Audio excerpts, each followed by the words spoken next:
Right there, lads and lasses, today's tune is the Fox Hunters Reel, which one of my students has asked us to look at. And the first question, of course, was this great 5-part reel that everybody knows, everybody should know. First question is, are we going to learn it in the key of G or the key of A? A, of course, is the key that fiddlers love to play it in, for obvious reasons, if you're a fiddle player. And especially since the recording came to light of the iconic recording of Patrick Kelly of Cree, who recorded this tune for Sean Keane and Brendan Brannock, played on a fiddle tuned in scordatura tuning, with the strings of the fiddle tuned to A-E, A-E, or maybe to G-D, G-D, or something in between. And so it's a great key, is A for fiddles. Flute players prefer to play it in G. I think it's a toss-up on the C-sharp D box. It's equally manageable in either key, but seeing as I'm a fiddle player, let's learn it in A first, and maybe we'll do a second clip and you can learn it in G, because this is one of the tunes that you really do if you're going to become a session, if you're going to haunt sessions around the globe, and I hope that you will, then you need to have this tune up your sleeve in both of these keys, G and A. Well, today it's A. On we go. So here's the first part. I'm going to show you without any grace notes at first, a very basic version, and then we'll see how we can doll it up. But the basic version is like this.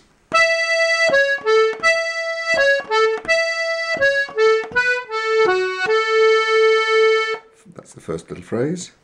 Do that again.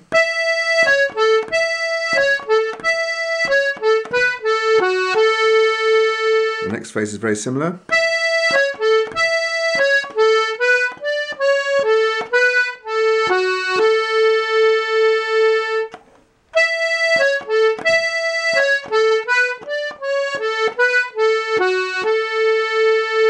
You'll notice I'm using the outer row C sharp there. We'll be using it quite a bit in this tune.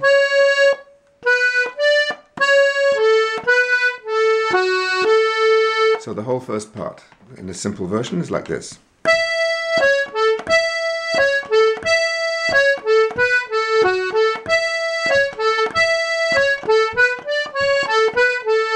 Repeat.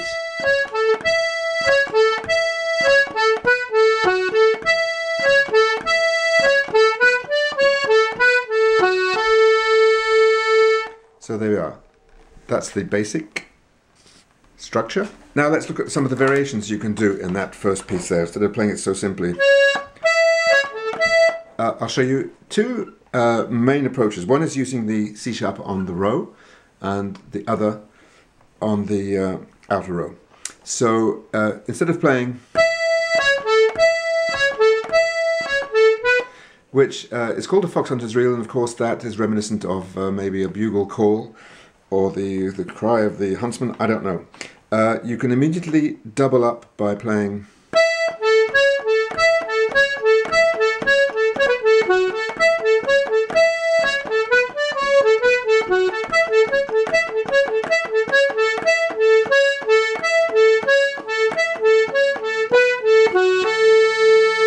so try that, and you can also play the whole piece using the C sharp on the outer row, and you'll get a different effect, a different sound, because of the way the bellows are working.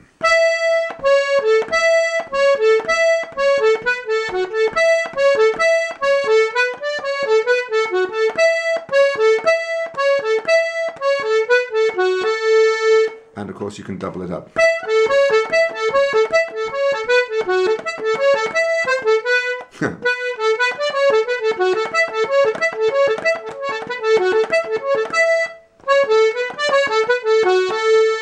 So try those. So doubling up by adding the extra A in, and also try that. Try both ways on the outer row, and now we need to put a few grace notes in there to liven things up. And one way of doing it, if you're playing on the row, would be like this.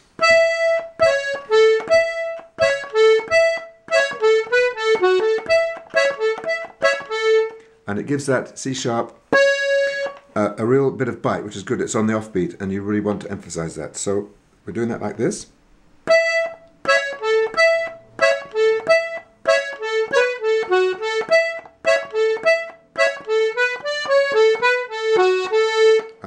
double up.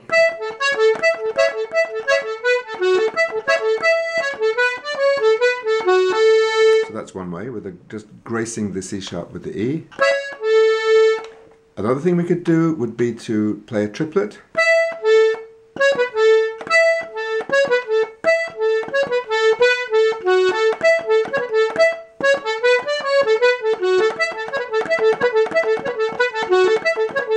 As you speed it up, it starts to sound really quite nice.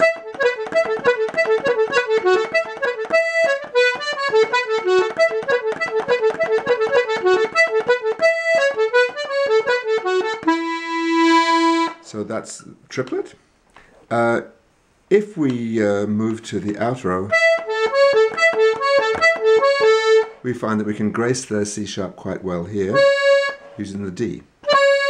And the easiest way I find to do that is to slide my finger across like this.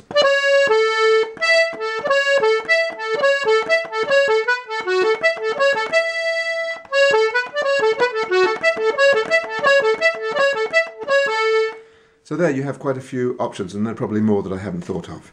So the basic structure again.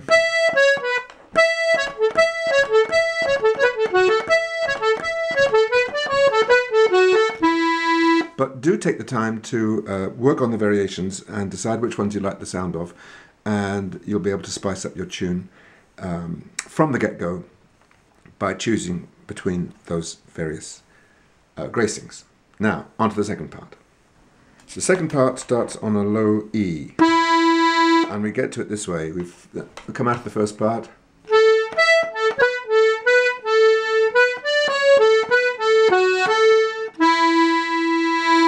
So we have a long E. So we're going to play two C's graced by a cut, separated by a cut. Again.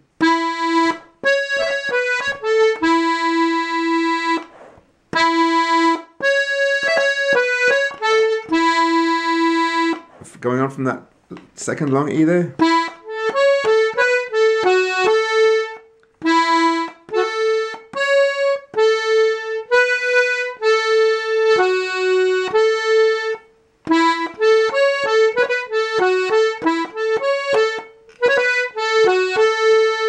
So far we've got this.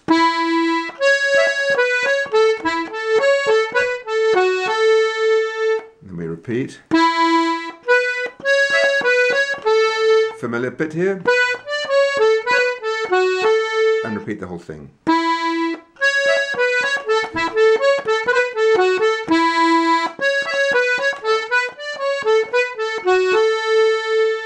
And of course there'll be a temptation to do something with the long E here.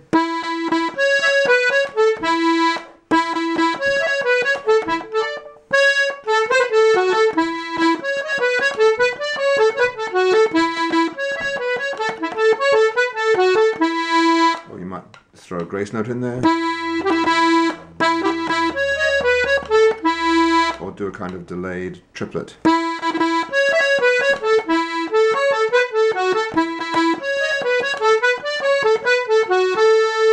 Okay, the second part. Let's go on to the third part, when we end again on our A.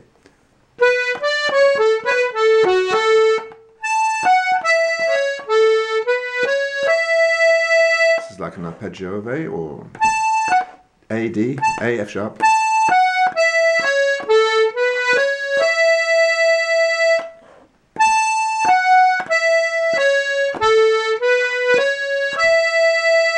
Last time.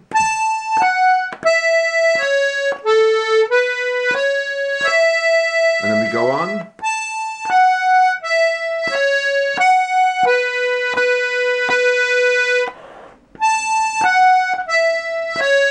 F sharp out here. You could play it on the row.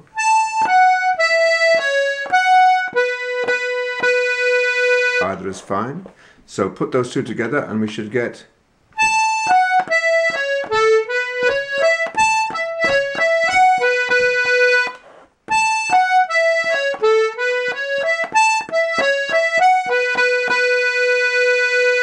and then we carry on in similar fashion.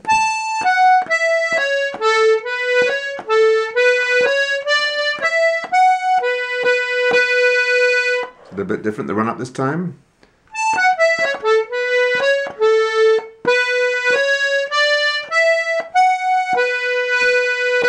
So the whole thing slowly.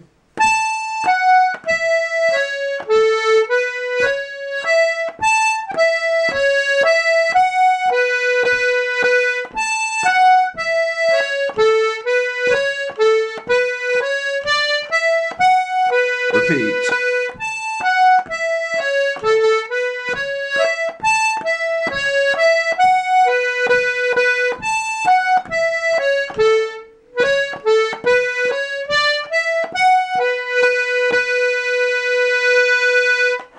Okay, that is the third part. Now we come to the fourth. So that's we're great. We're using our F sharp. It's actually our G sharp here on the push on the outer row.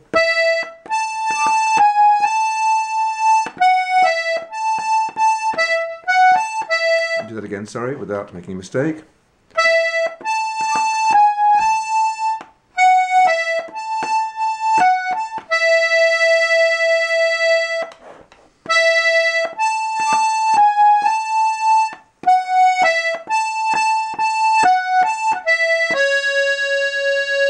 Again.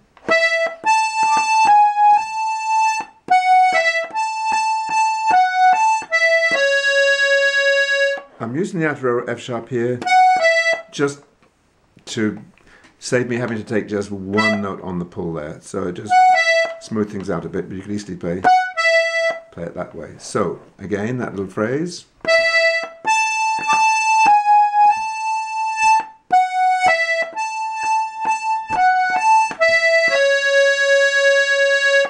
One more time. And then we go on.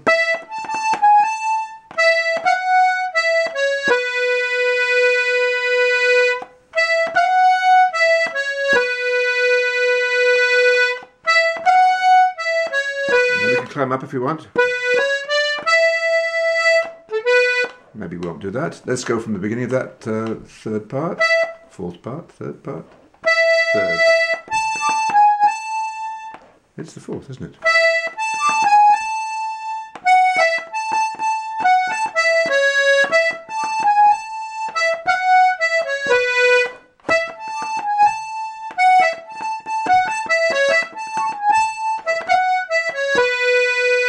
That's the whole thing.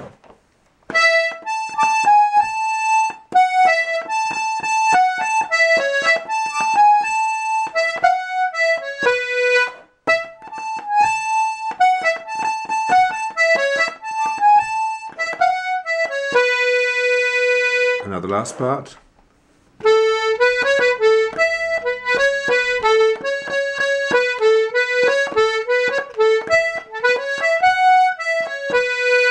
Slowly.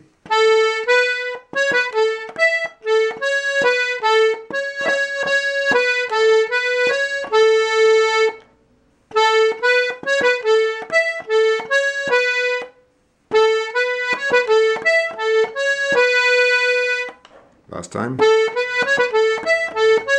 Now. With the grace note.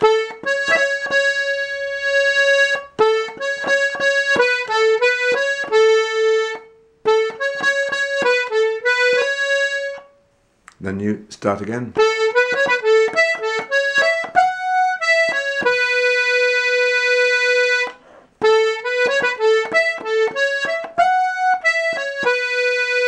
So putting those two together.